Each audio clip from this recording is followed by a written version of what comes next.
இந்த உலக அரசியலே திரும்பி பார்க்கக்கூடிய அளவுக்கு திராவிட முன்னேற்ற கழகத்தின் தலைவர் அவர்கள்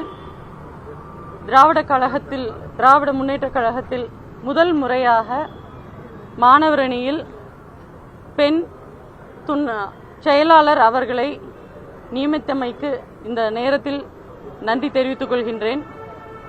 அவருடைய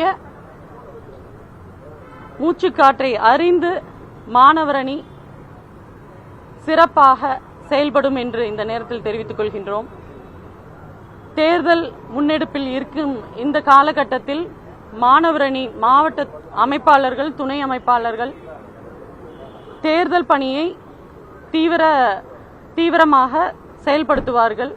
அதன் பிறகு கழக இளைஞரணி செயலாளர் அவர்களோடு இணைந்து இளைஞரணியும் மாணவரணியும் தீவிரமாக அடுத்த கட்ட மாணவர்கள், இளைய சமுதாயம், வருங்கால தலைமுறையினரை கொள்கை ரீதியாக நம்ம தமிழ்நாட்டு வரலாறு தெரிந்து தந்தை பெரியார் அவர்கள் இருந்து ஆரம்பிச்சு நம்மளுடைய கொள்கையை அவர்களுக்கு பாசறைகள் மூலமாக நாங்கள் பரப்பவிருக்கின்றோம்.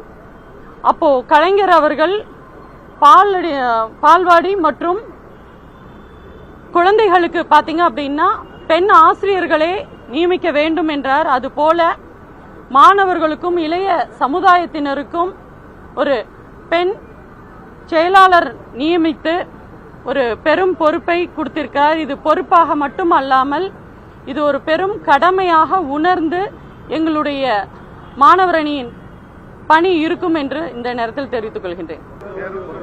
ஈரோடு வீரமணி, திமுக மாணவரணி செயலாளர்.